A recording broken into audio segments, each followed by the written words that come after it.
Sleep hygiene refers to the practices that we do during the daytime which help us have better sleep at nighttime.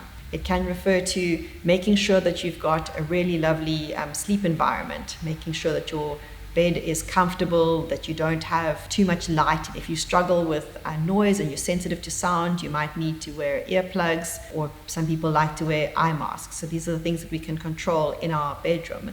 But the other things that relate to sleep hygiene is whatever we've done during the daytime that is going to optimize the chances that we have good sleep. So for example, stimulants, caffeine. Some people are very sensitive to coffee and it interferes with their sleep. And so from a sleep hygiene perspective, they would limit the number of coffees that they have in any given day. And they would also shift the timing so that they have it more earlier in the day so it has less impact on their sleep. And then considering the lighting of your environment, your body's 24-hour clock is entrained by the light-dark cycle.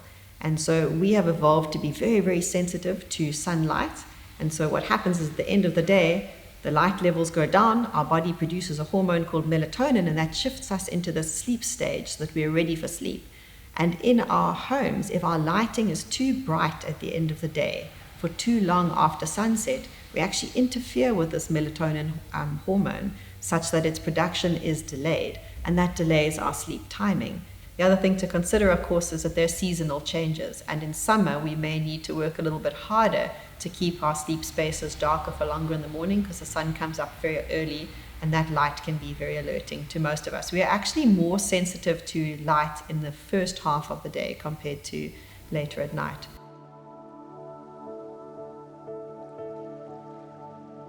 Your sleep environment, it's a sanctuary. It's the place that you go to escape. You let your guard down and you become very vulnerable. And so it needs to be a place that you feel happy to be in and that you feel very safe in as well. And so the first thing that people think about is, how do I make my bed as comfortable as possible? But more than that, we can also consider the environment itself. So is it uncluttered? Is it a place that I feel calm in? Does it have nice lighting? We don't really want to be having our work encroaching on our sleep space. So if you have the opportunity not to have your work set up in your bedroom, that is first prize. However, that's not always possible. And I think about kids often have to have their workstations in their bedrooms because there are only so many rooms in the house.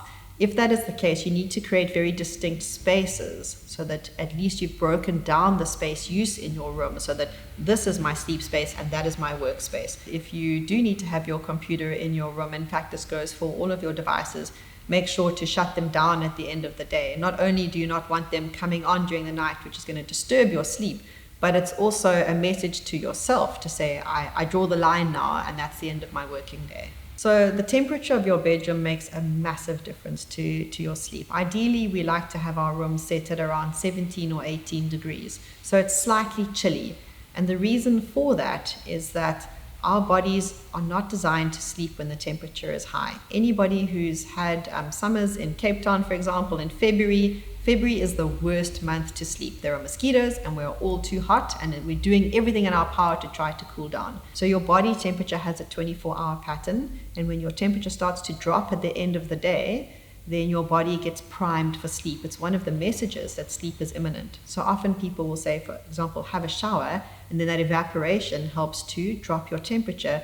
But if you get into a bed that is too hot and you start to drive that temperature up again, then your body gets an alerting or an awakening signal, and it's very difficult to sleep. So it is worth trying to manage the temperature of your bedroom as much as you can.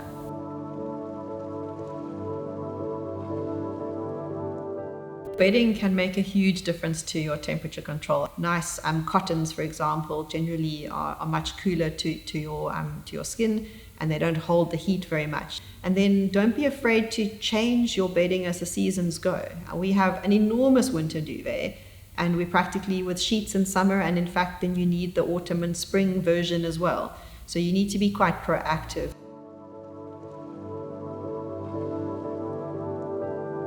Some people will swear by, oh, you have to sleep in this position and this is good for your liver and this is good for that.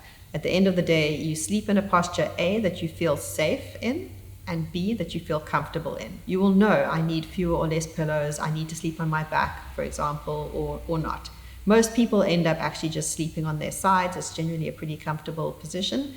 The most important thing is to make sure that your airways are open. Some people who struggle to breathe will need to sleep on their back, And then often you do need to be tipped up a little bit, so making sure that you either have some pillows, or if that's not comfortable, you actually can sometimes even put little bricks under the front of your bed and actually just raise your whole bed a little bit.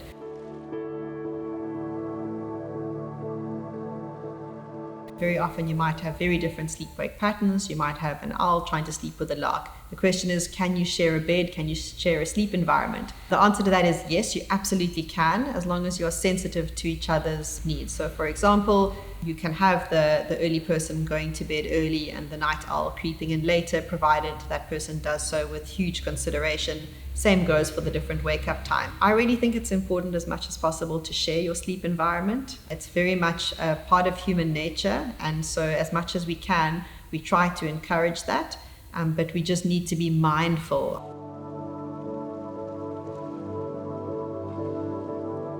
When it comes to pets and whether or not they should be sharing your bedroom, I think it absolutely depends. In some instances, pets make people feel safe and secure. And I know that for many children, for example, who are quite prone to anxiety, it's actually really nice for them to have the comfort of an animal sleeping with them. So I think that there's certainly a place for pets in bedrooms. It's a very unpopular view, I know, because a lot of people say, oh, absolutely no pets in your bedrooms, because they can be disturbing. And that's true. So the last thing you need is a dog to be up all night asking to go out and you to be attending to that dog's needs, because you create a habit. Once you let the dog out once at 11 p.m. or 1 a.m., that dog is going to be asking for that every single night, and now you're stuck. So it's about creating very firm boundaries with your animal. May they engage with you? No. May they sleep with you? Yes. May they hog your bed? No.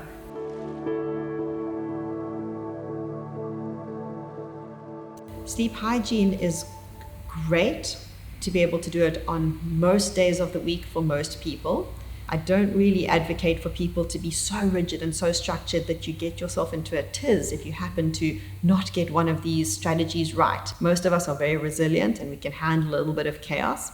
And so on average, we pay attention to these things, but we certainly don't obsess on something like sleep hygiene. If you have a true sleep disorder, which is not treated, you can literally use hygiene until you are blue in the face and you're not going to make any difference. If you find that you do struggle with sleep, then there are a number of options.